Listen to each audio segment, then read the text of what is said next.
Bueno, mi presentación el día de hoy no tiene el propósito de dar respuestas, no tiene el propósito de dar certezas, sino que presentar nudos críticos que forman parte de mi interés investigador durante casi la última década. Lo que hoy día yo quiero compartir con ustedes no dice relación con el error fundacional que tiene la educación inclusiva en la práctica investigativa, en los programas de formación, en las publicaciones científicas, que es travestizarla, confundirla y ubicarla en el lugar de la educación especial, y vamos a discutir por qué eso constituye uno de sus posibles 20 fallos genealógicos que este campo tiene.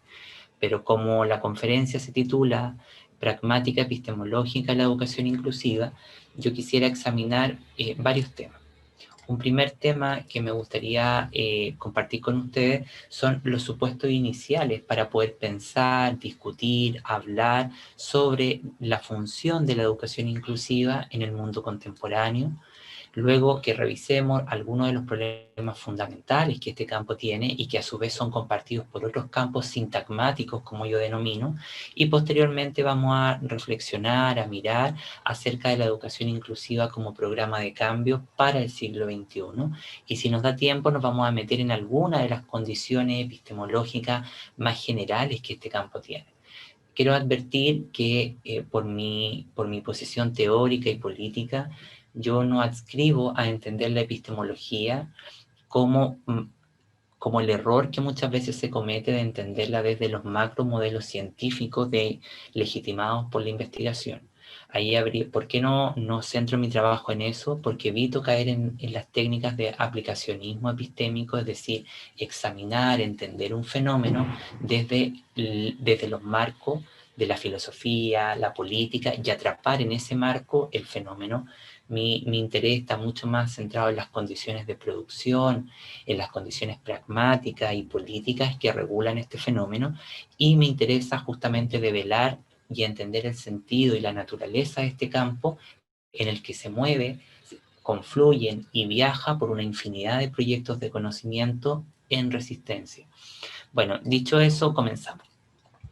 La lámina que ustedes estarán observando aparece Rudolf Steiner, y Rudolf Steiner en el mundo educativo se le conoce por la pedagogía Waldorf, pero cuando uno examina la obra de Steiner, se da cuenta que puede estar a la altura de Leonardo da Vinci porque hizo aporte en todos los campos del conocimiento, desde la agricultura, la economía, la alimentación, la pedagogía y la salud. Y este autor, en mi trabajo sobre didáctica, es súper importante porque él dice una frase que para mí personalmente es significativa y que la plantea a inicios de 1900, cuando él plantea en el texto la educación del niño desde el punto de vista de la antroposofía, nos dice con claridad, ¿no?, que las ideas reformadoras de nuestra época solo podrán resultar fecundas y prácticas si se basan en esa profunda investigación de la vida humana. ¿Cuál es el mensaje que Rudolf Steiner hace más de un siglo publicó, lanzó, y que el mundo europeo lo tildó de chiflado, de loco? Fue que finalmente, por más que nos preocupemos de hablar de la calidad, de mejorar institucionalmente la escuela, lo primero que debemos manejar los educadores es entender cómo estamos hechos los seres humanos, es decir, entender la inmensidad de nuestra naturaleza humana. Y es esto lo que para mí es lo fundamental. Hoy día la investigación está muy apegada sobre temas epocales, pero lamentablemente el gran vicio que tiene la investigación educativa en todo Occidente, y me atrevería a decir en el mundo en general, es a tratar temas emergentes, ¿no es verdad?, de manera no profunda, y los grandes problemas de la educación que dicen relación con la justicia, el aseguramiento de derechos, la creación de proyectos críticos, la cristalización de proyectos políticos, ¿no es verdad?, que beneficien al ciudadano y que impacten en su vida, son problemas que no constituyen parte de las agendas de investigación.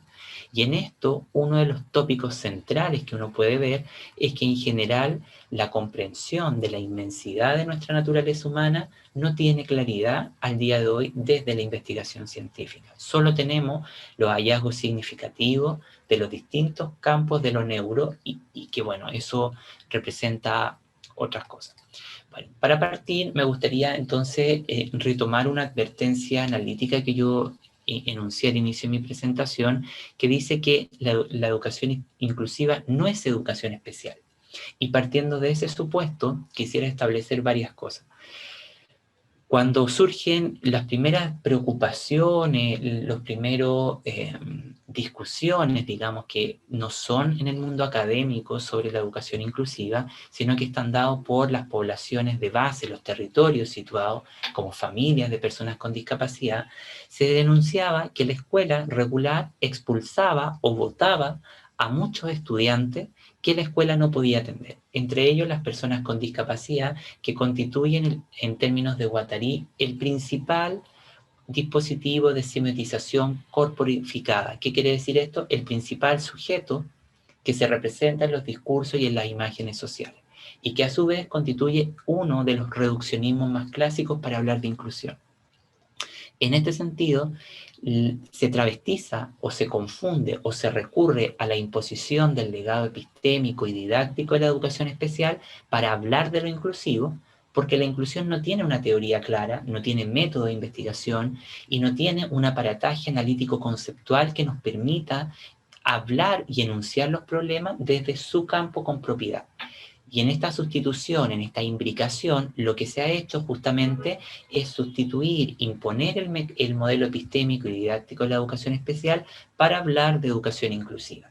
En esa relación que Open Mind puede denominar cadenas de herencias o cadenas de aleación por herencia, que dan un análisis bidireccional o direccionado. El error que se ha cometido en esta confusión ha sido entender que si voy desde lo especial hacia lo inclusivo, construyo la educación especial. Ese es un error genealógico de constitución, porque si miramos, por ejemplo, el lugar de la inclusión en el desarrollo humano y en la ciencia educativa, nos damos cuenta que la inclusión como categoría de análisis, que dicho sea de paso, la inclusión es diferente a la educación inclusiva, porque la inclusión es el campo científico, social, es el fenómeno, mientras que la educación inclusiva es la circunscripción intelectual, el conjunto de coordenadas analíticas, metodológicas, heurísticas. Si nosotros atendemos esta relación que yo digo, ir de lo especial a lo inclusivo, lo que estamos haciendo es trabajar por cadenas de herencia o cadenas hereditarias que de alguna manera restringen la constitución del fenómeno en su naturaleza, y en ese entendido podríamos decir entonces que el fenómeno de inclusión en toda la ciencia educativa es transversal, cruza, atraviesa todos los campos de la educación y de todos los campos del desarrollo humano, toca lo sensible de los problemas políticos, sociales, culturales, estructurales, microprácticos, y en este entendimiento, cuando hablamos de educación inclusiva, lo que tendríamos entonces que pensar que primero es un mecanismo de actualización, un doble impulso de creatividad, si así lo quieren en términos filosóficos, ¿no es verdad?, de que actualiza todos los campos del conocimiento y nos invita a una reconfiguración de las tramas del desarrollo humano. Por eso que no se centra con exclusividad en prácticas de asimilación de niños puestos en la escuela. Bueno, y luego vamos a discutir por eso. Y la segunda advertencia que quisiera hacer es que además la educación inclusiva es en sí misma, cuando uno quita el calificativo inclusiva, que yo he determinado 11 características que tiene, uno simplemente se reconecta con los supuestos genealógicos intrínsecos que fundan en todo el legado occidental y mundial de la educación el sentido intrínseco de lo educativo. Por lo tanto, hablar de educación inclusiva es simplemente hablar de educación, y ahí podríamos discutir qué le aporta lo inclusivo a la educación y qué le aporta la educación a lo inclusivo, ¿no?, en estas coordenadas de ICIDA, pero eso lo vamos a ir viendo a continuación. Y en esto entonces diremos que la educación especial, ¿no es verdad?, también ha sido equívocamente interpretada, porque hoy día, por ejemplo, países como España, Colombia, Ecuador, ¿no es verdad?, Perú y tantos otros, critican la educación especial, ¿no es verdad?, tildándola de segregadora, de asistencialista, pero se olvidan de que ha sido esta escuela la que en su minuto, entre los años 40 y 70, albergó a muchos estudiantes que eran excluidos arbitrariamente de la escuela regular. Por lo tanto, aquí hay un doble error de interpretación. por un lado, imbricar o entender que la génesis de lo inclusivo está en lo especial, es un error porque lo especial es una forma de inclusión, mientras que la inclusión no es una forma de lo especial, es una estrategia de mayor alcance, de alteratividad del sistema mundo contemporáneo, y en ese entendido la educación especial se constituye en un objeto específico, en un tema puntual de trabajo de lo inclusivo y que va a ser reformulada, transformada, alterada en sus supuestos de base y en sus formas pragmáticas a lo que hemos conocido. Y un segundo error que acompañaría a esto es satanizar la educación especial como segregadora.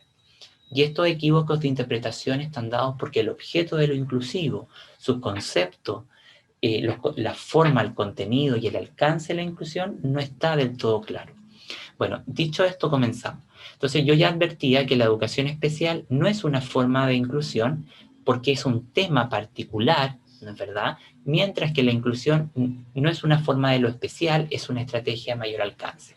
Esto nos lleva a reconocer que epistemológicamente la educación inclusiva tiene un efecto de paroxia, un efecto de espejo, de alter ego. Está la teoría educativa contemporánea y lo que hace la educación inclusiva o la posible epistemología o teoría de la educación inclusiva es un efecto rebote, es un efecto de espejo donde se actualiza la teoría educativa contemporánea que es fracturada, que es interpelada por la educación inclusiva. ¿No es verdad? Y en ese sentido nos permite reconocer que la educación inclusiva no trabaja sobre disciplinas como lo hace tradicionalmente el discurso general de la educación, sino que trabaja sobre problemas que son primero intensamente políticos, que son de orden estructural, relacional, intersubjetivo, y sobre todo problemas que son intensamente contingentes. Y esta idea nos lleva además a afirmar lo que yo ya he enunciado en varios trabajos, que el objeto de la educación inclusiva y su función viaja y se moviliza por una infinidad de campos de conocimiento, métodos, teoría, objetos, sujetos, territorios, etc. Y al viajar va a tomar prestado o va a recoger lo más significativo de cada uno de estos proyectos de conocimiento en resistencia, porque además su objeto va a interpelar cómo determinados proyectos de conocimiento que abogan por la justicia, por la igualdad, la equidad, el desarrollo humano, establecen complicidades con la desigualdad. Y cuando uno observa las prácticas investigativas que hablan en favor de la inclusión, uno puede ver primero una sobreimposición del esencialismo para hablar, una sobreimposición de una gramática individualista y sobre todo un conjunto de complicidades con la desigualdad. Entonces, en esto es fundamental porque nos lleva a recuperar una categoría de Frantz Fanon que propone este teórico, ¿no es verdad? Que además nació en el contexto, la última fase, digamos, de la colonización británica en el siglo XX y que publica este texto que se llama, no sé si lo voy a decir bien, Máscaras Negras, Piel Blanca, ¿no es verdad? Piel Negra, Máscara Blanca, donde él, por ejemplo, acuña la categoría de zona del no ser. Y aquí, de forma contemporánea, esta categoría va a ser retomada por los teóricos de la decolonialidad, específicamente por Sousa en ese libro Una epistemología del sur, cuando él propone la línea de pensamiento Big Bang. Que en esto que estoy diciendo es fundamental referir a la categoría del no ser, porque el discurso que está enunciado es un discurso eurocentrista, occidentalocéntrico, que habla en nombre del oprimido, que crea leyes para proteger al oprimido, pero que no libera al oprimido de sus problemáticas.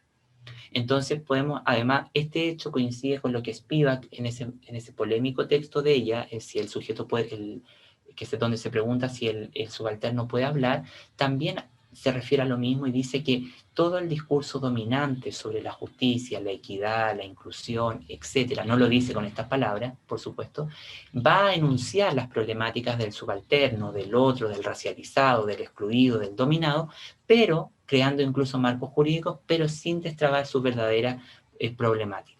Y esto es lo que hoy día hace la inclusión, producto de estar cooptada además en el centro del capitalismo hegemónico. Entonces, hoy día hablamos mucho de justicia, hay grandes congresos, reuniones científicas, pero la materialidad de ese discurso, la materialidad de ese conocimiento, débilmente impacta en los canales prácticos a nivel estructural y relacional.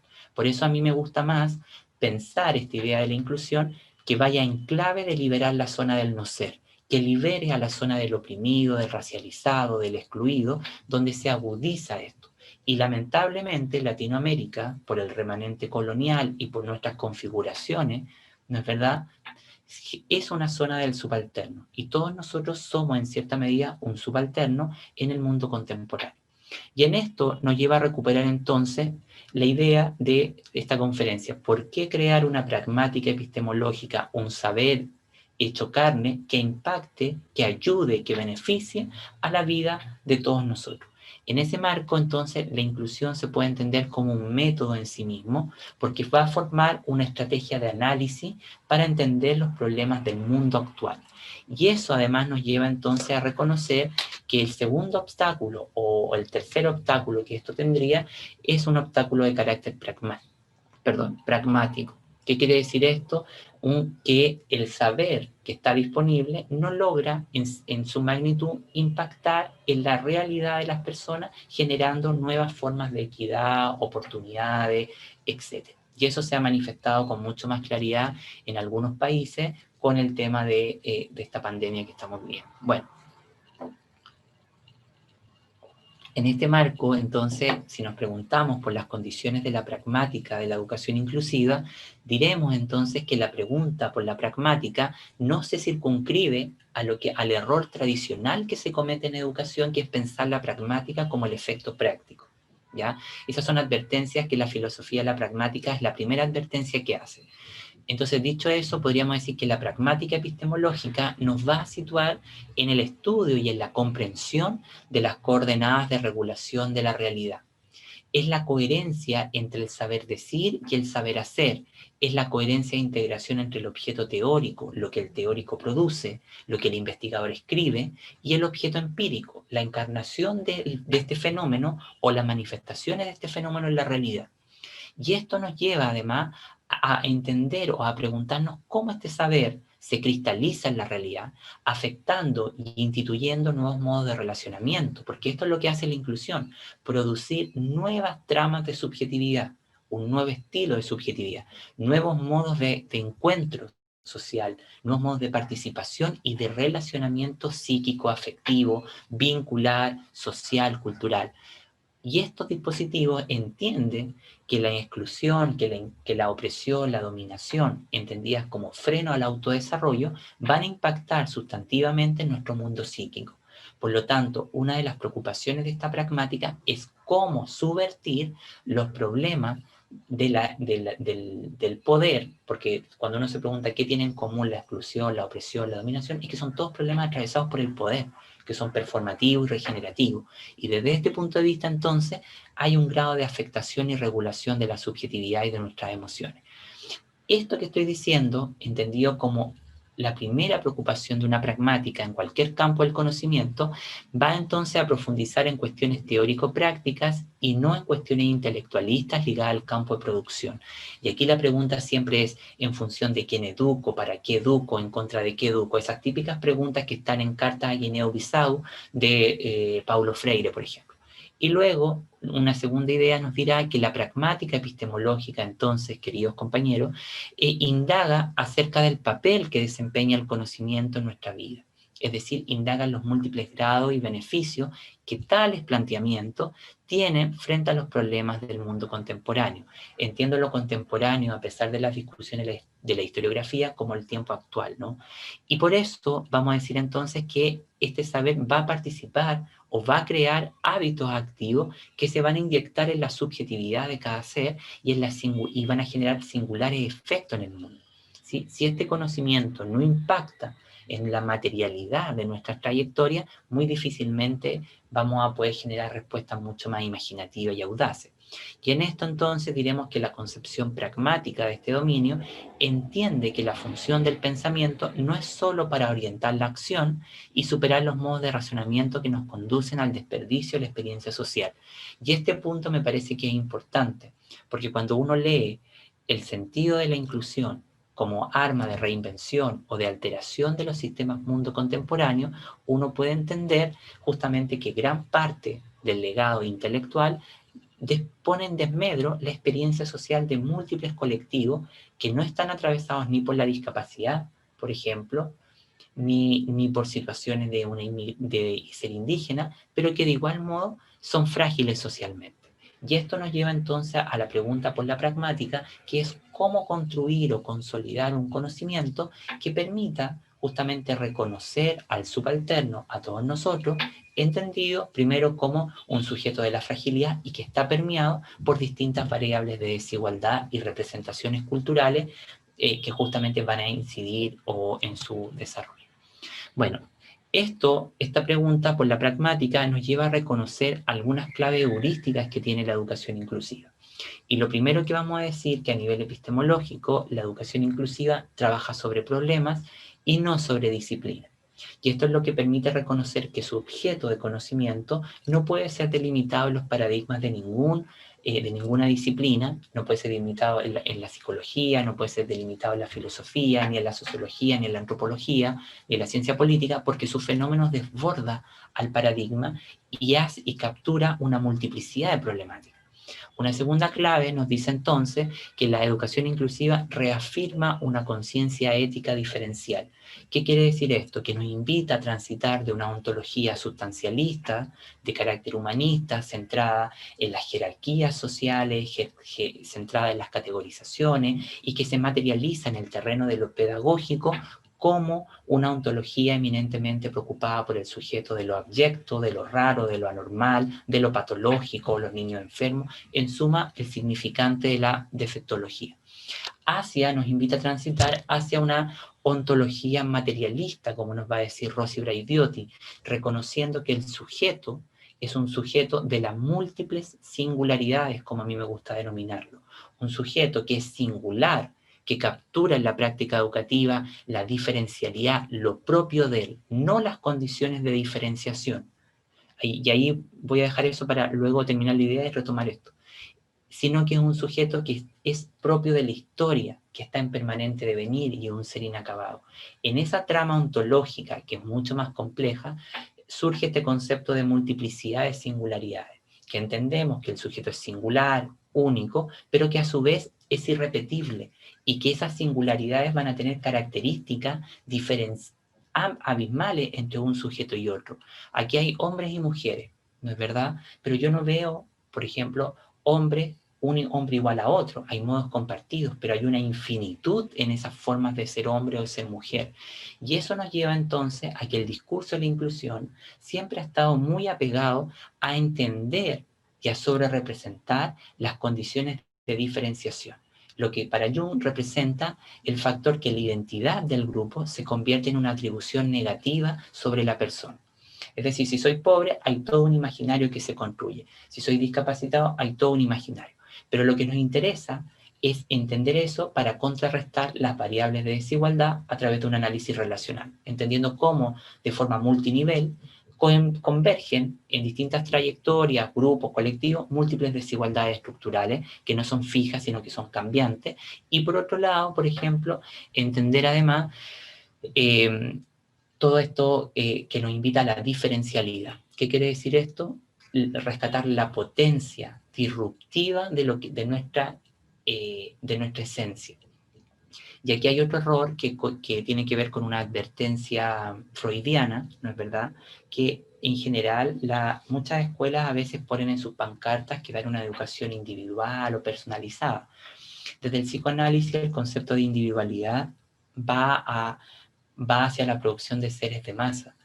En cambio, si nosotros nos miramos entre las categorías que más circulan en el discurso de la inclusión, mainstream, en el predominante, podemos darnos cuenta de que las categorías de diversidad, diferencia, tienen un efecto súper poderoso a nivel mental de las personas, pero la singularidad es la única que no cosifica a la persona, porque yo puedo ocupar la diversidad y la diferencia para hablar de lo positivo, pero a la vez de lo negativo de la persona. En cambio, la singularidad solo captura lo intrínseco, la potencia, lo propio de cada ser.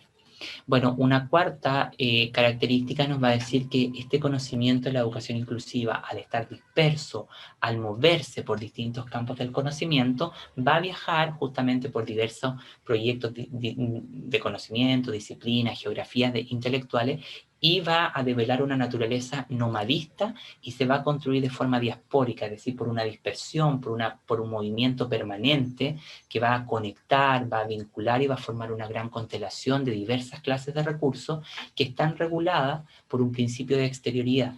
Si bien la exterioridad, por ejemplo, en Dussel, quiere decir todo aquello que está por fuera de la modernidad, los otros, en mi trabajo intelectual la exterioridad está mucho más próxima a lo que puede decir Miguel de Landa o el Mauricio Lazarato. ¿Qué quiere decir esto? Que la exterioridad nos dice que hay campos de conocimiento que desbordan los márgenes disciplinarios, pero que a su vez, por ejemplo, están ensamblados por múltiples recursos que son diametralmente opuestos y diferentes, pero que encuentran puntos de conexión en determinadas formas.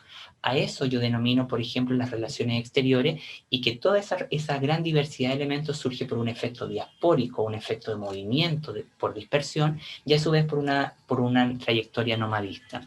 Esto a su vez nos lleva a reconocer que la educación inclusiva genera un poderoso ensamblaje y acontece en relaciones exteriores.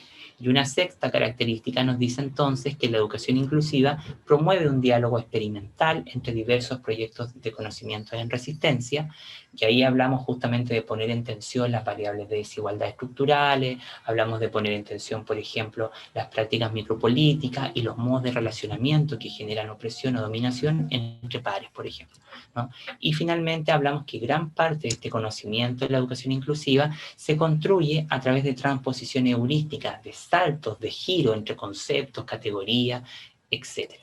Bueno, eso no es una operatoria tan sencilla, porque después hay que traducir esa fuerza.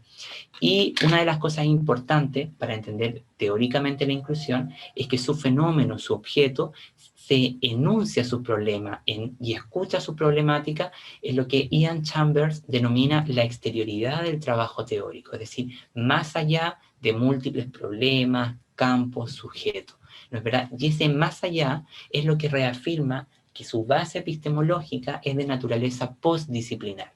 Y aquí lo post no actúa en términos lineales, actúa en términos de una figuración de disrupción del mundo, ¿sí?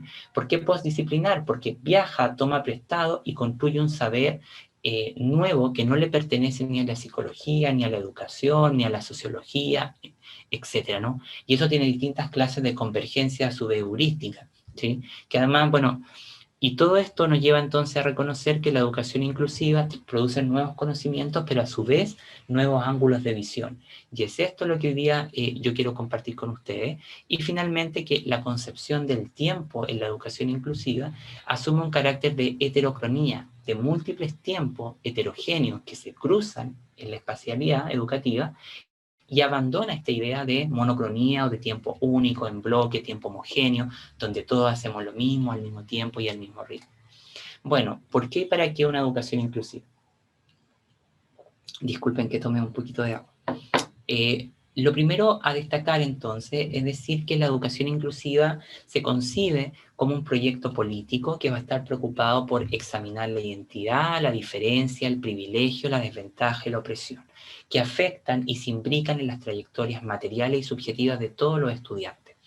Como proyecto político atento a estas características, evita reducir las prácticas de asimilación como prácticas de inclusión. ¿Qué quiere decir esto? Que la inclusión en todas las políticas públicas y los programas de formación apela justamente a la incorporación de supuestos estudiantes que están en situación de excedencia de las estructuras de escolarización.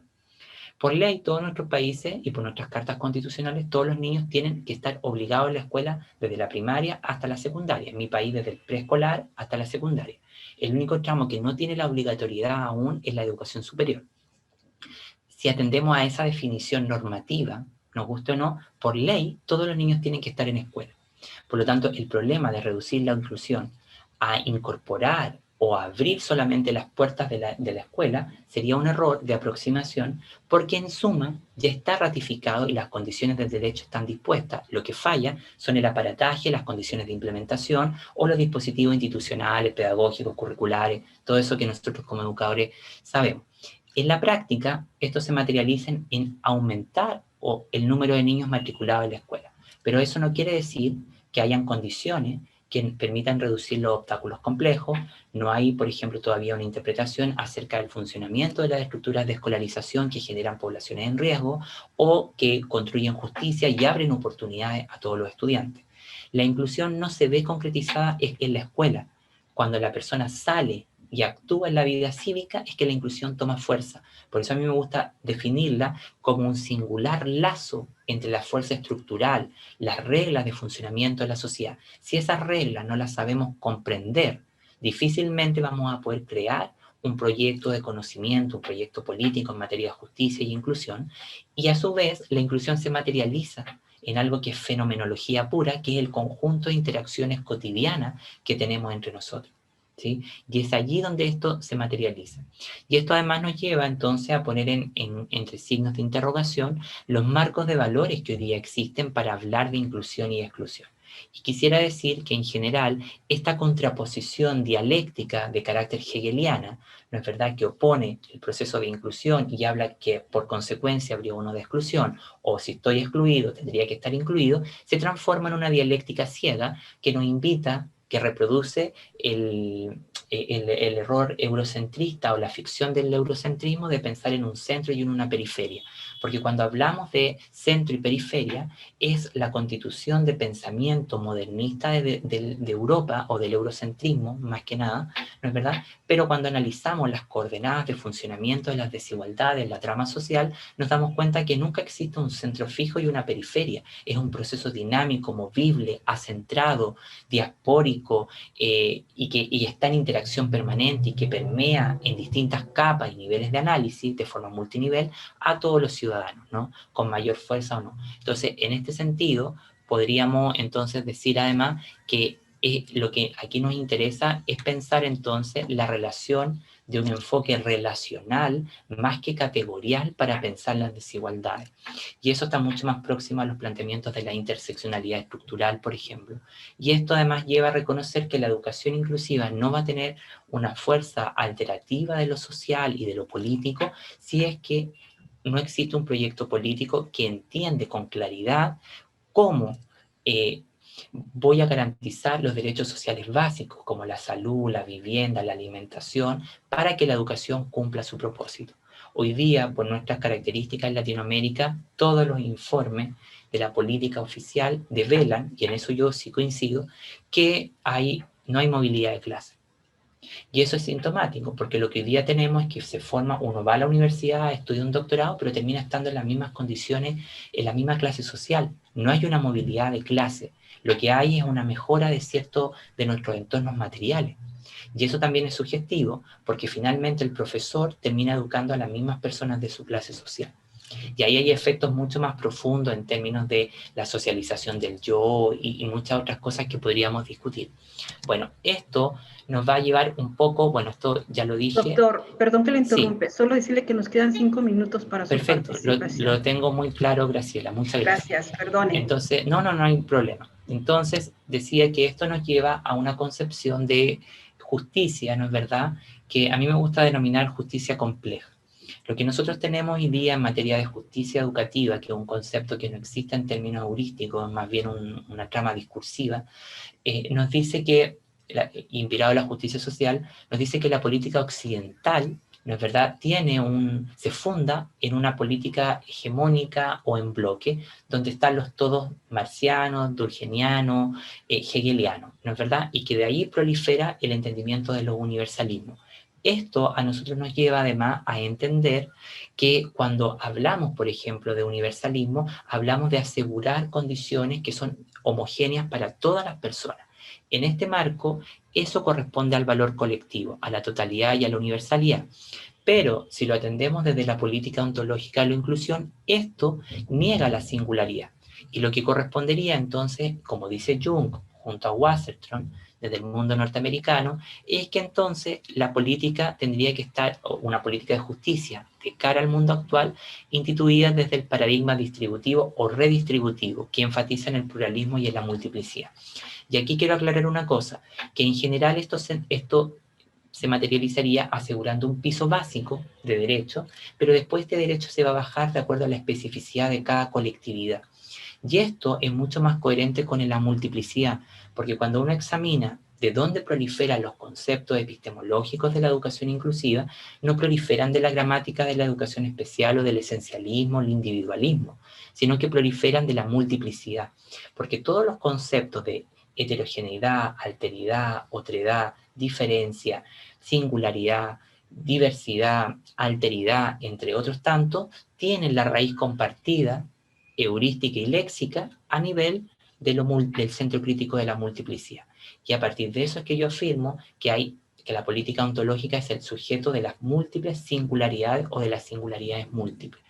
Entonces esto nos va a llevar a reconocer, y con esto ya voy a cerrar porque me quedan 2 minutos según mi reloj de la computadora, es que la problemática de la diferencia y lo común van a ser entendidos en el campo de la educación inclusiva como conceptos relacionales subyacentes que van a estar en lo más profundo de este sintagma, y que la educación inclusiva en su dimensión auténtica coincide con el marxismo porque va a luchar contra todas las formas de barbarie del mundo, pero se va a distanciar del marxismo en categorías como el concepto de comunidad, no es verdad, de relaciones de poder, etc. Y también es importante destacar que el calificativo inclusivo o inclusiva no es una entidad imaginaria, heurística nueva, sino que supone destacar distintos significados que éste toma en los discursos, ¿no es verdad?, y que utilizan de forma prominente en las corrientes críticas del mundo actual. Y esto nos lleva a afirmar a su vez que que el calificativo inclusiva ha sido empleado desde hace muchas décadas por otros campos del conocimiento que denuncian lo mismo, que se han puesto a trabajar de forma mucho más profunda a nivel intelectual, como las teorías queer, los estudios culturales latinoamericanos, anglosajones, asiáticos, los estudios de la mujer, los estudios postcoloniales, la interseccionalidad, el feminismo, la filosofía de la diferencia, los nuevos estudios sobre democracia, entre otros tantos. Todos estos campos que yo menciono responsables de la apertura de la función de la educación inclusiva indirectamente. Y finalmente, ¿qué es lo que ha pasado? Que el discurso de la multiplicidad y la diversidad figura hoy día en un lugar destacado en la academia, en las prácticas de investigación, en las políticas públicas, en las discusiones ministeriales, pero que débilmente ha impactado justamente en las relaciones que sostienen a estos fenómenos. Y finalmente diremos que el campo epistemológico de la educación inclusiva se caracteriza, y con esto ya cierro, Graciela, se caracteriza por el desafío de transitar de una gramática esencialista, individualista, a una centrada en la multiplicidad. Como segunda cosa, va a construir un nuevo estilo de subjetividad y nuevos modos de relacionamiento, emocionalidades, afectividades, y va a producir un nuevo régimen escópico, una nueva forma de imaginar nuestro momento histórico, obviamente con imágenes, semiótica o dispositivos semióticos también coherentes con esto, ¿no? Y va a entender entonces la inclusión como un complejo lazo que articula lo estructural y lo micropráctico, que atiende al funcionamiento de las estructuras de escolarización y de la sociedad, entendiendo cómo funcionan las reglas de funcionamiento institucional legitimadas por nuestra sociedad. Y finalmente decir que todos los problemas de la inclusión son problemas de orden político y que constituye la inclusión un poderoso mecanismo de análisis del dinamismo psicosocial del poder, y que va a ser entendida entonces como una estrategia para desafiar a la educación global e imaginar de un modo diferente el pensamiento educativo y su praxis. Y finalmente, con esto me despido, es la clave para la construcción de una praxis ética y políticamente comprometida, con un proyecto de cambio mucho subjetivo y social, mucho más amplio y transgresor. Había preparado mucho más, pero preferí detenerme, hacerlo con serenidad, tranquilidad, esta presentación, y espero que lo que les fui comentando haya podido resultarles atractivo, interesante, o por lo menos hacerse alguna pregunta. Y si no fue así, bueno, les pido disculpas y nuevamente agradezco esta oportunidad y la invitación de estar compartiendo el día de hoy con ustedes. Muchísimas gracias.